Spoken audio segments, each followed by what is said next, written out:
Hi everyone, আমার নতুন আরেকটা ভিডিওতে তোমাদের সবাইকে ওয়েলকাম জানাই।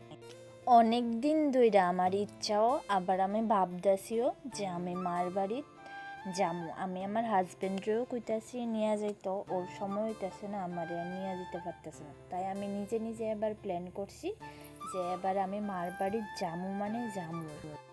আজকের থেকে প্রায় 1 বছর আগে আমরা সবাই মিলে মার বাড়িতে গেছিলাম। তো অনেক দিন হয়ে গেছে গা মারে দর্শন করি না। তো আজকে সকাল সকালেই বাইরে হয়ে গেছি গা।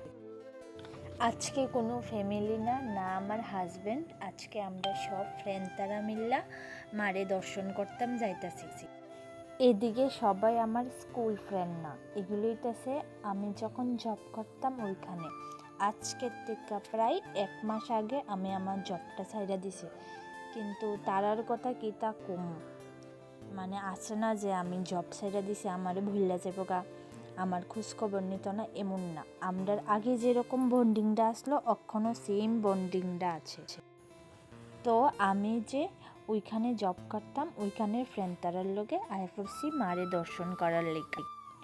আর মার বাড়ির আই আমার মনটা খুশি খুশি হয়ে গেছে, কারণ মার বাড়ির দিঘির সামনে আই দেখালাইছি সুন্দর একটা জিনিস।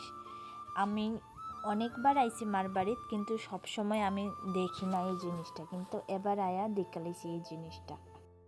এবার মার লেগা বুক লুয়ে লাইছি মারে পূজা দেওয়ার লেগা। আমি যে হাইটটা সিঁড়ি দিয়ে উপরে উঠতেছি, বিশ্বাস করতে না তোমরা, আমার অনেকটা কষ্ট হইতে আসলো। ওই দিন অনেকটা রৌদ্র আসলো আর গরমও আসলো, আর সিঁড়িটি অনেকটা গরম হয়ে আসলো, যার লেগে হাইটটা উপরে উঠতে অনেকটা কষ্ট হইতে আসলো। যাই হোক, এত গরম এত কষ্ট সব কিছু মারে দর্শন করার পরে সব কিছু গেছে গা, মন থেকে দূর হয়ে গেছে গা। মারে দর্শন করার পরে তোমরা রে কিতা কম, আলাদা একটা শান্তি।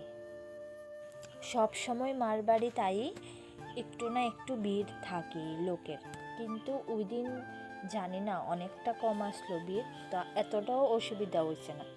আর নর্মালি আমরা সকাল সকালই বাইরে গেছি গা মার বাড়িতে, আমরা পুষতে প্রায় 9:30 বাজছে। তো সকাল সকালে গেছি গা, মনে হয় তার লেগে ভিড়টা কম আসলো, অনেকটাই ভিড় কম আসলো। আমি তো লাস্ট যে সময় মার বাড়িতে আসি তখন এগুলি আসলো না, আমি নতুন এগুলি করার পরে এই প্রথমবার আইছি। তোমরা কে কে নতুন এরকম মার বাড়ি করার পরে আইসো কমেন্ট করে জানাও। এদিকে আমরা সব বান্ধবীরা মার দর্শন কইরা এদিকে একটু ভিতরে আয়া বইয়া একটু আড্ডা দিতাছি। আজকের এই ভিডিওটা এতটুকুই, তোমরা লগে আবার পরে শেয়ার করুম। আমরা ওই দিনই উদিপুর মার বাড়ি দর্শন কইরা কসবা মার বাড়ি আয়া পড়ছি। আজকের এই ভিডিওটা এতটুকুই, তোমরা অপেক্ষায় থাকো পরের ভিডিওটা দেখার লেগা।